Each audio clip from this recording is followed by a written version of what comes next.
I moved to Williamsburg about 6 years ago. It was this past August was 6 years.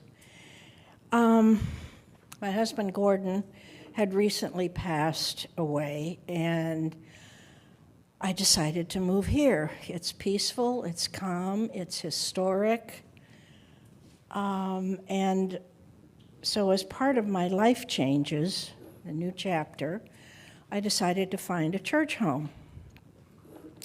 Now, in the past, I attended church pretty sporadically. I never really had a home. When I was a kid, my parents would drop me off at church and then pick me up afterwards. They usually did not attend. They had their issues. When I married Gordon, he was an Episcopalian, and so we attended the nearby Episcopal church in Bethesda, Chevy Chase, again, sporadically. We participated occasionally, but never became deeply involved.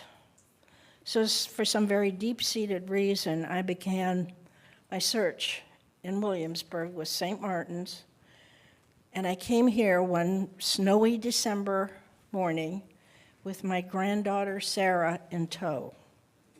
I had heard about St. Martin's, and they said, oh, it's a neat place. Okay. So I had been to Bruton Parish, and it was nice, but I thought I'd try St. Martin.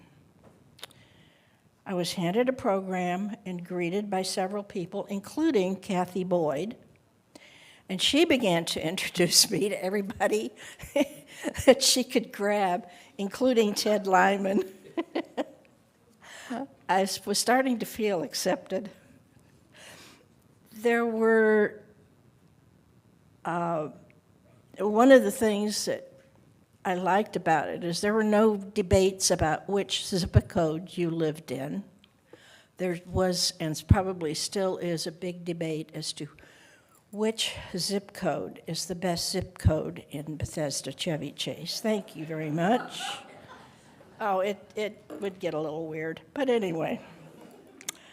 And they didn't have, when they were bidding at church auctions, and I have to tell you this story. We had a very young seminarian from Africa, and he was doing kind of an internship with an American church. And we were bidding on something. It was some church party. We were bidding on something. And I noticed as the bids were getting higher, his eyes were getting bigger and bigger. And when it hit 1,000, I thought the poor guy was going to faint. But they were very generous and very kind. But then there was that zip code debate, and it just didn't quite fit with me. So I started attending. I mean, where else are you going to go to church and hear sermons based on 60s and 70s pop music, including Simon and Garfunkel, thank you very much, rock and roll, including the Rolling Stones, and the Tales of Narnia? I mean, really. As I got more involved, I had asked Kathy what was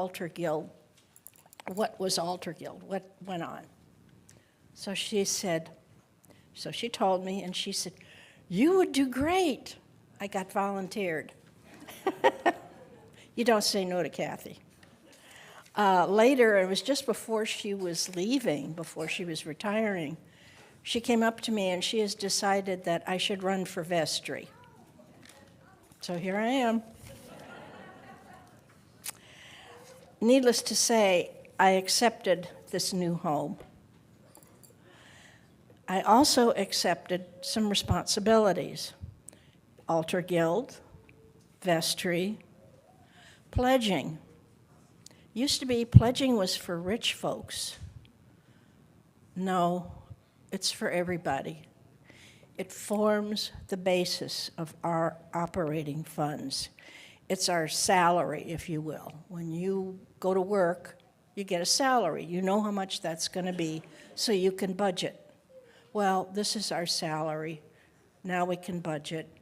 So next week, if you haven't already, pledge, please. It helps. Oh, and granddaughter Sarah, as we were driving home that day, she said, I think you found your home.